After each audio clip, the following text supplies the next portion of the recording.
அன்பு சார்ந்த நேயர்களே, காலை வணக்கம். பால் நினைந்தூட்டும் தாயினும் சாலப் பறிந்து பாவியேனுடைய ஊனினை உருக்கி உள் ஒளிபெருக்கி உலப்பில ஆனந்தமாய தேனினை சொரிந்து புறம் புறம் திரிந்த செல்வமே சிவபெருமானே, யானுனை தொடர்ந்து சிக்கனப் பிடித்தே இங்கு எழுந்தருள்வது இனியே, இங்கு எழுந்து அருள்வது இனியே. அன்பு சார்ந்த நேயர்களே, வைகாசி மாதம் 14ஆம் நாள் சோமவாரம், சிவபெருமானுக்கு உகந்த நாள்.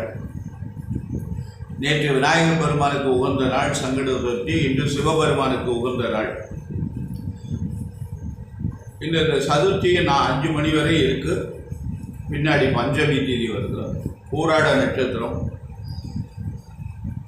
10:34, பின்னாடி உத்திராட நட்சத்திரம்.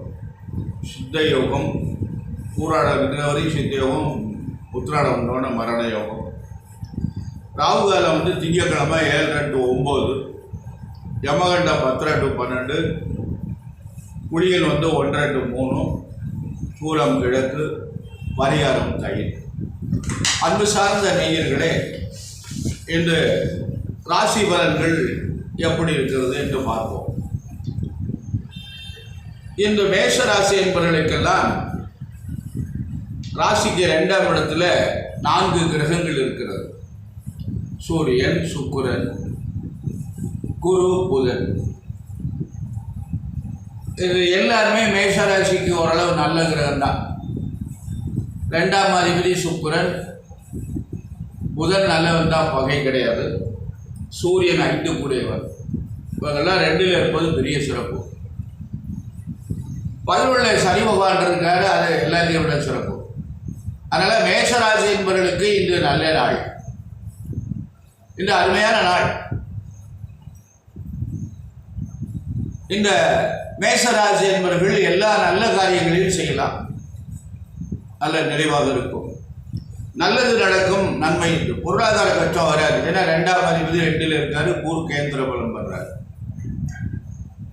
அடுத்து ரிஷபராசி என்பவர்களே, இன்று உங்களுக்கு குரு ஒரு ராசியில இருக்காரு, ராசிநாதன் பலமா இருக்காரு, 2ஆம் அதிபதி ராசியில இருக்காரு, 4ஆம் அதிபதி ராசியில் இருக்காரு. இதெல்லாம் இந்த ரிஷபராசிக்கு சிறப்பு.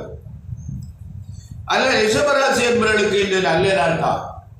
ஜென்மகுரு பிரச்சனைகளை ஏற்படுத்துவான், இருந்தாலும் கவனமாக நடந்து கொள்ளுங்கள். உங்களுக்கு ராகு பகவான் 11 இருக்கு, சனி 10ல் இருக்கு. இதெல்லாம் பெரிய அமைப்புகள். அதனால் உங்களுக்கு இந்த நல்ல நாள், கவனமாக நடந்து கொண்டால் நல்ல முன்னேற்றங்கள் ஏற்படும், தொழில் நன்றாக இருக்கும். 11 ராகு செவ்வாய் இருப்பது மிகச்சிறப்பு. அதனால் ரிஷபராசி என்பவர்களே உங்களுக்கு நல்ல நாள். அடுத்தபடியாக மிதுன ராசி என்பவர்களே, உங்களுக்கு குரு 12ஆம் இடத்துல இருக்கார். 5 கூடியவர் அவர் சொந்த வீட்டிலே இருக்கார். 5ஆம் அதிபதி சுக்கிரன், லக்னாதிபதி 12ல் இருக்கார். இதில் உங்களுக்கு இன்னைக்கு கொஞ்சம் விரயமான நேரங்கள் ஏற்படலாம். அதனால் கவனமாக நடந்து கொள்ளுங்கள். அதனால் உங்களுக்கு ராகு செவ்வாய் 10ல் இருக்கார். தொழிற்சாலம் நன்றாக இருக்கும். அந்த குருவனுடைய பார்வைகள் எங்கே இருக்கிறது அப்படி என்றால் 4ஆம் இடத்தை பார்க்கிறார் குரு. நல்லது மிதுனராசி என்பவர்கள். அதனால தேவையற்ற செலவுகள் எடுத்தோடும் கவனமாக நடந்து கொள்ளுங்கள், நல்லதே நடக்கும். அன்பு சார்ந்த கடகராசி அன்பர்களே, என்று உங்களுக்கு நல்ல நாள். இருப்பினும் உங்களுக்கு சனி பகவான் 8ஆம் இடத்தில் இருக்கார். ராகு பகவான் உங்களுக்கு எங்க இருக்கார் அப்படின்னா 9ஆம் இடத்தில் இருக்கு. கிரகங்கள் உங்களுக்கு வலுவாக இல்லை. ஆகவே உங்களுக்கு இந்த குரு பலமாக இருக்கிறது, மற்ற கிரகங்களால் சிறப்பாக இல்லை. அதனால கால தாமதங்கள் ஆகலாம். கவனமாக நடந்து கொள்ளுங்கள். சனி பகவானுடைய வழிபாடு செய்யுங்கள், நல்லதே நடக்கும். அன்பான சிம்மராசி என்பவர்களே, உங்களுக்கு இன்று 7 சனி இருக்கிறது, கண்ட சனி என்று சொல்வது. 8 ராகு இருக்க முடியாது, 10 குரு. உங்களுக்கு கிரகங்கள் எல்லாம் ஒன்று கூட பலமாக இல்லை. அதனால சற்று கவனமாக நடந்து கொள்ளுங்கள். சிம்மராசி என்பவர்களே, 10 குரு, அது கொஞ்சம் நல்ல அமைப்பு கிடையாது. ஆகவே கவனம் தேவை, நிதானம் தேவை. மேல் அதிகாரிகளிடத்தில் ரொம்ப கவனமாக நடந்து கொள்ளுங்கள். ஏனென்றால் பவுசையை குறைப்பாங்க, உங்களுடைய பேர் கெட்ட பேர் வர்ற மாதிரி ஏதாவது நடந்துடும். அதனால அதுக்கு இடம் கொடுத்துறாங்க. அடுத்தபடியாக கன்னிராசி என்பவர்களே, உங்களுக்கு குரு 9ஆம் இடத்துல இருக்காரு. 8ஆம் இடத்துல இருந்தார், இப்போ 9ஆம் இடத்துக்கு வந்துட்டாரு. 2 கூடியவர் சுக்கிரன் 9ஆம் இடத்துல இருக்காரு. இதெல்லாம் உங்களுக்கு நல்ல நாள். உங்க ராசிநாதன் 9ல் இருக்காரு, அதுவும் சிறப்பு. 10ஆம் அதிபதி 9ல் இருக்கும்போது தொழில் சார நன்றாக இருக்கும். 6ல் சனி இருக்கு, அதுவும் உங்களுக்கு நல்ல நாள். அதனால இது உங்களுக்கு நல்ல நாள் என்று சொல்வது. துளாராசி என்பவர்களே, உங்களுக்கு குரு 8ல் இருக்கார். எல்லாமே 8ஆம் இடத்துல இருக்காங்க. புதன் 8ல், குரு 8ல், சுக்கிரன் 8ல், சூரியன் 8ல். அதனால உங்களுக்கு காரியங்கள் எல்லாம் தடைப்படும், தாமதமாகும். அதனால் உங்களுக்கு ஒரு கிரகம் மட்டும் நன்றாக இருக்கிறது. ராகு பகவான் மட்டும் உங்களுக்கு மிகச் சிறப்பாக இருக்கிறார். ஆகவே இன்று ராகு நல்ல பலனை தருவார். ஆனால் மற்ற கிரகங்கள் சரியா இல்லை, கவனமாக நடந்து கொள்ளுங்கள். விருச்சிக ராசி என்பதிலே உங்களுக்கு குரு பகவான் நல்ல இடத்துல இருக்காங்க, புதனும் நல்ல இடத்துல இருக்கார். இந்த 4 கிரகங்களும் உங்களுக்கு நன்றாக இருக்கிறது. அதனால உங்களுக்கு சனி 4, 5லே ராகு செவ்வாய். கவனம் தேவை. இருப்பினும் குரு பகவானுடைய அமைப்பு உங்களுக்கு நன்றாக இருக்கிறது, நல்லதே நடக்கும். விருச்சிக ராசி என்பவர்களுக்கு நல்ல நாள். அடுத்தபடியாக தனுசு ராசி என்பவர்களே, உங்களுக்கு இந்த ராசியிலே சந்திரன் அமர்ந்திருக்கிறார். 3ல் சனி இருக்கிறார், 4ல் ராகு இருக்கிறார். இதெல்லாம் உங்களுக்கு சரியான அமைப்பு. குரு 6ல் இருந்தாலும் 6ஆம் அதிபதி 6ல் இருக்கிறார். அதனால உடல்நிலை சற்று கவனம் தேவை. அந்த பார்வைகள் எப்படி இருக்கிறால், குருவுடைய பார்வை 10ஆம் இடத்தை பார்க்கிறார். தொழில் நன்றாக இருக்கும், உடல்நிலை கவனம் தேவை. ஆனால் சனி பகவானும் ராகு பகவானும் உங்களுக்கு நன்றாக இருக்கிறார்கள். அடுத்து மகர ராசி என்பவர்களே, உங்களுக்கு 7ரை பகவானுடைய காலம் இன்னும் 2 ஆண்டுகள் இருக்கிறது. ராகு 3ல் இருக்கார், நல்ல அமைப்பு. ஆனால் குரு உங்களுக்கு 4ஆம் இடத்துலேருந்து 5ஆம் இடத்துக்கு வந்துட்டு நல்லதே நடக்கும், கவலை வேண்டாம். மகர ராசி என்பவர்களுக்கெல்லாம் 7ரை சனி இருந்தாலும் கூட 5ஆம் அதிபதி 5ல், புதன் 5ல், இதெல்லாம் உங்களுக்கு நல்ல அமைப்பு. அடுத்து கும்பராசி என்பவர்களே, உங்களுக்கும் 7ரை பகவானுடைய காலம் இருக்கிறது. 5 ஆண்டுகளிலிருந்து நீங்கள் கடக்க வேண்டும்.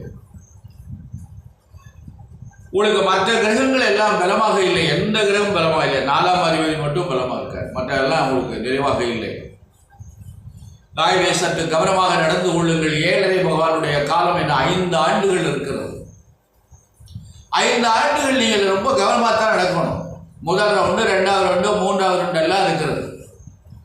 அதில் பார்த்து கவனமாக நடந்து கொள்ளுங்கள். அடுத்து மீனராசி என்பவர்களே, இந்த மீனராசி என்பவர்களுக்கு 7ரை பகவான் ஆரம்பித்திருக்கிறது. உங்களுக்கு கிரகங்கள்லாம் பலமாக இல்லை. ஆனால் குருவனுடைய பார்வை நல்ல இடத்தை பார்க்கிறார், 9ஆம் இடத்தை பார்க்கிறார். நல்ல அந்த குருவனுடைய பார்வை சிறப்பாக இருக்கிறது. 7ஆம் இடத்தையும் 9ஆம் இடத்தையும் பார்க்கிறார். குரு பார்த்தால் கோடி நன்மை. ஆகவே மீனராசி என்பவர்களே கவனம் தேவை. மகர ராசி என்பவர்கள், கும்பராசி என்பவர்கள், மீனராசி என்பவர்களுக்கெல்லாம் 7ரையினுடைய காலம் இருக்கிறது. இந்த 7ரை பகவானுடைய காலம் உங்களுக்கு தொடர்ந்து கொண்டே 3 ராசிகளுக்கும் வரிசையாக இருக்கிறது. அதனால் கவனமாக நடந்து கொள்ளுங்கள். சனி பகவானுடைய வழிபாடு செய்யுங்கள், நல்லதே நடக்கும். உங்களுக்கு குரு சரியில்லை என்ற 2 ஆண்டுக்கு. அதனால் வியாழக்கிழமை தோறும் தட்சிணாமூர்த்தி வழிபாடு செய்யுங்கள், நன்மை நடக்கும். சனி பகவானுடைய வழிபாடு உங்களுக்கு நல்ல ஒரு பலனை தரும். கோளறு திருப்பதிகம் பாராயணம் செய்யுங்கள், நல்லதே நடக்கும், நல்ல காரியங்கள் நடைபெறும். அன்பு சார்ந்த நீங்களே, நேற்று சங்கடர சதுர்த்தி. நேற்று நான் ஒரு விநாயகர் பெருமானுடைய ஆலயத்திற்கு சென்று வந்தேன். 42 ஆண்டுகளுக்கு முன்னாடி ஏதோ ஒரு சந்தர்ப்பத்தில் அந்த விநாயகர் பெருமானை பார்த்திருக்கிறேன். அது ஒரு 15 நாளைக்கு முன்னாடி நினைவு வந்து அந்த விநாயகர் பெருமானுடைய தோற்றம் தோன்றி அதை பார்க்க வேண்டும் என்ற ஒரே எண்ணம். அதனால் தொண்டிங்கிற ஊரில் இருந்து கடற்கரை சாலையில், தொண்டியிலேருந்து 10 கிலோமீட்டருக்கு அப்பால் வட்டானம் கலிய நகரி என்ற ஊர் இருக்கிறது. அந்த கலிய நகரியில் ஒரு சத்திரம் இருக்கிறது. அந்த சத்திரத்தில் அது சிவகங்கை ராஜாவுக்கு ஆளுமைக்கு உட்பட்டது. அன்னதானம்லாம் நடந்திருக்கிற ஒரு காலத்தில். இப்போ அந்த சத்திரம் நல்லா அப்படியே இருக்குது, பாழடைஞ்சு போயிருக்கு. அதில் இந்த பிள்ளையார் இருந்து எல்லாம் ஒரு ஆள் உயரம் இருக்கும். கிட்டத்தட்ட 4 நாள் 8 கையோடு இருக்குது. நெருங்கி 10 கை இருக்குது. பக்கத்தில் இடது பக்கத்தில் அம்பிகையை மடியில் வச்சுக்கிட்டு பிரம்மாண்டமான உருவம், அருமையான விநாயகர். நேற்று நான் சென்றேன் சங்கடர சதுர்த்தி. என்னுடன் 2 நண்பர்களும் வந்தார்கள். அவரை அழைத்துட்டு போய், இந்த ஊர் தெரியாது, இருப்பினும் நல்ல வேளை ஒரு பூசாரியுடைய முகவரி கிடைத்தது. அவரோட தொடர்பு கொண்டு கோயிலை போய் பார்த்து, அதை இப்போ என்ன பண்ணியிருக்காங்கன்னா, முன்னாடி ஏதோ ஒரு கொட்டாயெல்லாம் போட்டு அதை சாமி கும்பிட்ற மாதிரி பண்ணியிருக்காங்க. அப்புறம் போய் அந்த பிள்ளையாருக்கு சிறப்பான முறையில் என்னால் முடிஞ்சது அபிஷேகம்லாம் செய்து மோதகம் கொண்டு போயிருந்தேன். நேவேத்தியம் செய்து விநாயகர் பெருமானுடைய ஒரு அன்பர் வந்திருந்தார், அடியார். அவர் பெருமாளுக்கு சேவை செய்கின்றவர். அவர் விநாயகர் ஒரு பாராயணம் செய்தார். பிரார்த்தனை பண்ணிட்டு நைட்டு தான் வந்தேன். ஒரு மன நிறைவான அமைப்பு. அந்த விநாயகர் பெருமான் எப்படி இருக்கிறாருன்னா, கவனிப்பாரத்து இருக்கிறார். ஏதோ நடக்குது, யாரோ வந்து ஏதோ பண்ணுறாங்க கூட இருக்குது. அது அருமையான விநாயகர் பெருமான். கிட்டத்தட்ட எப்படி போனாலும் ஒரு 700 ஆண்டுகளுக்கு குறையாமல் அது பிரதிஷ்டை செய்திருப்பார் என்று நினைக்கிறேன். ஏன்னா இன்று உள்ள அது சிற்பத்தினுடைய தோற்றம் இல்லை. 700 ஆண்டுகளுக்கு, குறைந்தபட்சம் 500 ஆண்டுகளுக்கு முன்னாடியே பழமையான விநாயகர், வல்லவ விநாயகர். இந்த திருமணம் ஆகாத அன்பர்கள் எல்லாம் அந்த விநாயகரை போய் தரிசனம் பண்ணால் நிச்சயமாக திருமணம் நடைபெறும் என்று ஒரு எண்ணம் எனக்கு. ஏனென்றால் சக்தியோடு இருக்கிறார். பழமையான ஒரு விநாயகர் பெருமான். அது ரொம்ப ஆண்டுகளுக்கு முன்னாடி உள்ள விநாயகர் பெருமான். அன்பான நேயர்களே, அந்த விநாயகர் பெருமான் வந்து உங்களுக்கு எந்த பக்கத்தில் இருக்காருன்னா, தொண்டியிலிருந்து வட்டானத்துக்கு அடுத்தாப்புல, தொண்டியிலிருந்து 10 கிலோமீட்டர் ஈசிஆர் சாலையில் மெயின் ரோட்லேயே இருக்கார். ரோட்டுக்கு மேல்புறம் இருக்கிறார். அதாவது இடங்கள் சுத்தமாக இருக்கிறது. தீவிர காடு இருக்குது, இருந்தாலும் இடம் சுத்தமாக இருக்குது. கரண்ட் இருக்கு, லைட் இருக்கு. அன்பு சார்ந்த நேயர்களே, அந்த விநாயகர் பெருமான் தோற்றம் அருமையான ஒரு தோற்றம். என்றால் நான் நாளைக்கு வீடியோ பேசும்போது, யூடியூப் பேசும்போது இந்த விநாயகர் பெருமானை அனுப்பி வைக்கிறேன். அன்பு சார்ந்த நேயர்கள் எல்லோரும் அந்த விநாயகர் பெருமானை வழிபாடு செய்து, திருமணமாகாத அன்பர்கள் எல்லாம் திருமணம் நடைபெற்று நல்ல பெற வேண்டும். அந்த விநாயகர் பெருமானுக்கும் அப்படியே இருக்கார். ஆலயங்கள்லாம் எல்லாமே ஏதோ கட்டியிருக்காங்க. ஒரு மண்டபம் மாதிரி கட்டி லைட்டு போட்டிருக்காங்க. ஒரு பூசாரி ஒருத்தர் இருக்கார், ஏதோ பண்ணுவார் போல இருக்குது. பிரம்மாண்டமான விநாயகர். வஸ்திரமெல்லாம் 9 விட போடலை, 16 வயசு இருந்தால் தான் அதுக்கு சாத்தலாம். அப்படிலாம் அவ்வளோ பெரிய உருவம். ஆனால் ரொம்ப அழகான வடிவம், அற்புதமான வடிவம். கைகள் எல்லாம் எல்லா கையிலையும் ஆயுதத்தோடு இருக்கிறார். இடது தோடையில் மனைவியை இது கொண்டு வல்லப விநாயகர் என்று அதற்கு பெயர். அந்த விநாயகர் பெருமான் நேற்று அருமையான தரிசனம். இது சங்கட சதுர்த்தி அன்று ஒரு நல்ல தரிசனத்தை செய்தோம். இந்த இறைவன் எல்லா மக்களுக்கும் பிரார்த்தனை பண்ணிட்டு வந்திருக்கேன். எல்லா குழந்தைகளுக்கும் திருமணம், எல்லாருடைய சார்பாகவும் நான் உங்களை வேண்டுகிறேன். எல்லா குழந்தைகளுக்கும் திருமணம் ஆகாமல் தடுமாறுகின்றார்கள்.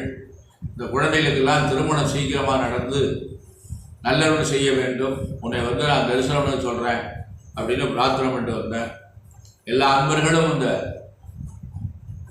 அந்த ஆலயம் சிறப்பு வைக்க தங்களால் இயன்ற ஒரு முயற்சிகளை செய்ய வேண்டுமாய் பணிவன்புடன் கேட்டுக்கொள்கின்றேன். முழுமுதற் கடவுள் விநாயகப் பெருமானுடைய வழிபாடு, நம்முடைய எந்த வழிபாடு நாம் செய்தாலும் முதல்ல விநாயகப் பெருமானை பிரார்த்தனை பண்ணிட்டு தான் நம்ம மற்ற வழிபாடுகளை தொடங்குவது வழக்கம். அதனால் ஆனால் எப்படின்னு கேட்டால் மெயினான இடத்துல இருக்குது. போக்குவரத்துக்கு நல்ல வசதியான இடம், ஈசிஆர் சாலை. அந்த பக்கம் எஸ்பி பட்டணம்னு ஒரு ஊர் இருக்குது வடக்க.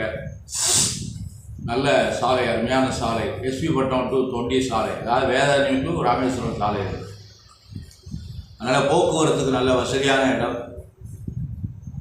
பஸ்ஸுகள் டவுன் வண்டி இருக்கும், தனியார் வண்டி இருக்கும், மெயினான வண்டியில் இருக்காதுன்னு சொல்கிறாங்க. அது எப்படின்னு தெரியல எனக்கு. அதில் அன்பான நேர்களை அந்த விநாயகப் பெருமானை எல்லோரும் இயன்றால் இந்த விநாயகப் பெருமானை சென்று தரிசனம் செய்து நல்லருள் பெற வேண்டுமாய் பணிவன்புடன் உங்கள் சார்பில் நான் இந்த விநாயகப் பெருமானை ரொம்ப பிரார்த்தனை பண்ணிட்டு வந்திருக்கேன். ஏனென்றால் நிறைய குழந்தைகள்லாம் திருமணமாக பாவம் தடுமாறுறாங்க. அவங்களுக்கு அந்த விநாயகப் பெருமான் நல்லருள் செய்ய வேண்டும் என்று பிரார்த்தனை செய்து கொண்டு வந்திருக்கிறேன். அதனால் அடுத்த மாதமும் சங்கட சதுர்த்திக்கு போகலாம் என்று நினைக்கிறேன். அதனால் இனிமேல் மாதம் முடிந்தால் சங்கட சதுர்த்திக்கு போய் அந்த விநாயகப் பெருமானை தரிசனம் பண்ணிட்டு வருவோம், நமக்கும் நல்லது தானே என்று எண்ணுகிறேன். அதனால் எல்லாரையும் பிரார்த்தனை செய்கிறேன். என்றால் நாளைக்கு நான் யூடியூப்பில் அந்த விநாயகப் பெருமானை அனுப்பி வைக்கிறேன். தரிசனம் செய்கிறேன். நன்றி, வணக்கம்.